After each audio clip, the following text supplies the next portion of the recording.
We all know that money doesn't grow on trees. But have you ever wondered why? Why does money have such a limited supply? And what does it say about human psychology? You're probably thinking, what does psychology have to do with money? It's just numbers in a bank account. But think again. You can't understand where your wealth comes from without understanding your own mind. So here are 10 things no one tells you about money. Number 1, the feeling of having enough. Do you remember the last time you got a pay raise or a bonus at work?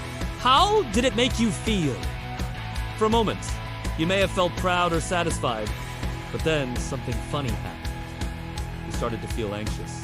All of a sudden, you needed a bigger house, a nicer car, and more expensive clothes. This feeling of wanting more is called the hedonistic treadmill. It's like a never-ending cycle of wanting more and more. And it's one of the reasons why so many people stay poor. They never feel like they have enough money. And when they finally get a raise or a bonus, they just end up spending it on things they don't need. Number 2, the fear of losing. Think back to the last time you lost something important. Maybe a phone, wallet, or keys. How did you feel? Probably scared, stressed, and worried. Well, losing money can trigger the same kind of emotions, especially if you've worked hard to earn it. That's why so many people hold on to their money so tightly. They're afraid of losing it. In fact, studies show that the fear of losing is even more powerful than the desire to win. So if you want to become wealthy, you have to learn how to manage your fear of losing. Number 3, the power of habits. We all have habits, both good and bad.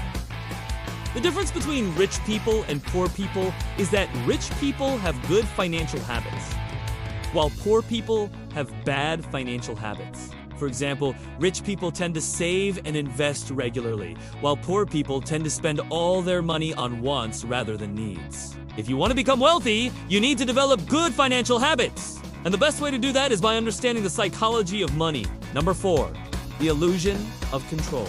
Have you ever played the lottery? If so, you know that even though the odds are against you, you still have a small chance of winning? That's why people often say that the lottery is a tax on the poor. While it may seem like a harmless way to dream big, it's not. The truth is that most lottery players come from low-income backgrounds. They're playing for a chance at a better life, but they're not actually improving their odds. In fact, they're just giving their money to the government or to some private company. Instead, if you really want to improve your chances of becoming wealthy, you need to focus on developing skills and making investments that will increase your earning potential. Number 5, the sunk cost fallacy. Imagine you're at a roulette table in Las Vegas and you've lost 6 games in a row, but you're due for a win, right? Wrong. In reality, whether you win or lose, the next game has nothing to do with whether you won the last game. Unfortunately, many people fall victim to this fallacy when it comes to their finances. For example, they might hold on to a stock that's losing value because they redo for a win. Or they might stick with a job that's not paying them enough simply because they've already invested so much time and effort into it. But the truth is that holding on to things that are losing value only makes you poorer. If you want to become wealthy, you need to be willing to cut your losses and move on.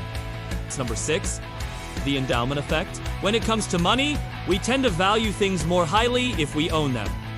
This is called the endowment effect. For example, let us say you paid $10 for a movie ticket, and you were offered the chance to sell it back to the theater for $8.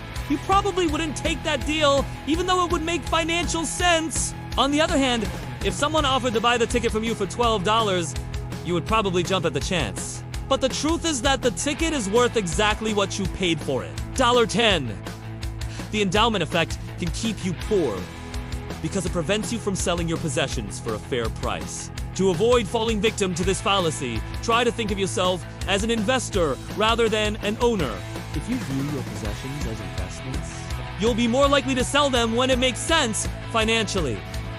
Number 7, the winner effect. Most people quit when they lose, but winners keep going even when they win. It might sound strange, but it's true. Winners know that every time they win, they have to reinvest their winnings to make even more money. Losers, on the other hand, give up after they lose. They don't see the point in continuing if they're not going to win. The truth is that you have to keep going no matter what. You have to keep investing and learning if you want to become wealthy. Don't let the winner effect keep you poor. Number 8, the mental accounting. We all categorize our money differently, whether it's money we earn from our salary, investments, or gifts from family.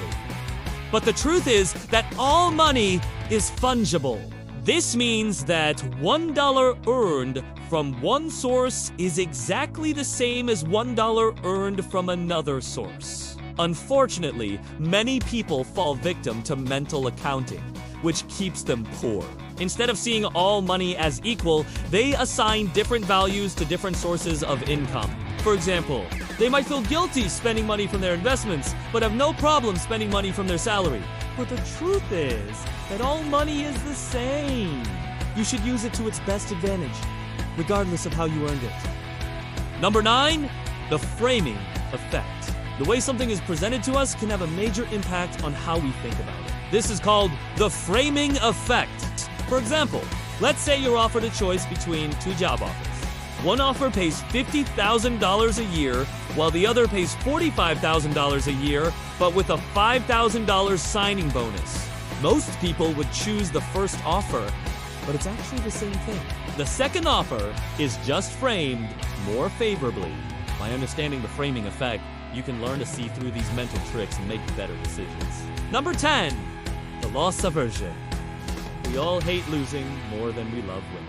This is called loss aversion, and it's one of the reasons why people stay poor. They hate losing money so much that they won't take risks, even if the risks are small. But the truth is that sometimes you have to take risks if you want to make money. The best way to overcome loss aversion is to reframe how you think about losses. Instead of seeing them as a loss, try to see them as a learning opportunity. Every time you lose, ask yourself what you could have done differently, and use that knowledge to improve your future results. In conclusion, there are many psychological factors that can keep you poor.